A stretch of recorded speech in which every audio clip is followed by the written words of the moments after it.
de toute façon, quand on regarde les vaccins qui existent, hein, la plupart des vaccins utilisent une réponse immunitaire dirigée contre, alors parlons des virus, hein, contre les virus qui sont à la surface de la particule virale, de façon à neutraliser le virus avant son entrée. Il y a d'autres phénomènes, il y a des phénomènes T, etc. etc. Mais quand même, c'est la protéine de surface, donc, qui s'appelle la protéine Spike pour le SARS-CoV-2, est la cible naturelle. Alors, est-ce qu'il n'y a pas d'autres protéines qui pourraient jouer un jeu dans la réponse? Peut-être. Par exemple, pour la grippe, ou aussi, c'est la protéine de surface qui est la plus ciblée, et la protéine, l'hémagglutinine. On envisage des vaccins éventuellement qui pourraient cibler d'autres protéines. Mais pour le moment, il n'y a pas de preuve du concept. Donc, en fait, je pense qu'il est légitime de prendre la protéine Spike comme première cible. Si ça ne marche pas, ou si ça ne marche pas assez bien, eh bien, il faudra effectivement regarder les autres protéines. Mais je pense que la démarche intellectuelle qui est prise, en fait, est une démarche légitime.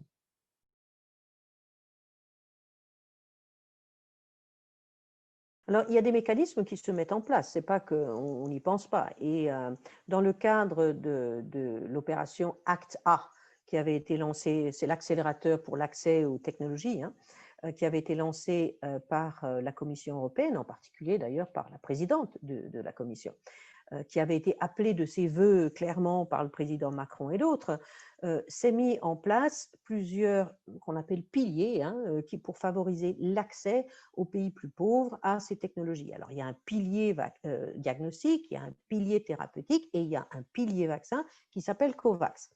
Alors, les principaux acteurs de COVAX sont donc l'OMS, l'alliance Gavi, donc c'est cette alliance qui permet l'accès en fait des pays pauvres aux vaccins de la petite enfance essentiellement, et le CEPI, qui est une organisation, disons, publique-privée qui a été mise en place après la grande épidémie d'Ebola de l'Afrique de l'Ouest en 2014-16 pour développer des vaccins contre les maladies émergentes.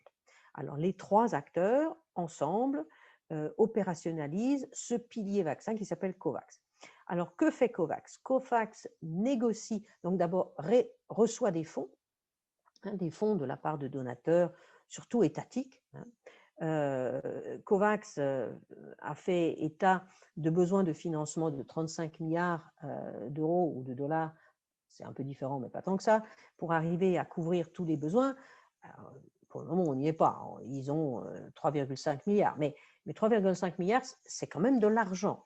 Et l'idée de cet argent, avec cet argent, c'est de négocier auprès des pharmaceutiques, comme le font d'ailleurs la Commission européenne pour l'Europe, les États-Unis, le Royaume-Uni, négocier l'accès au vaccin.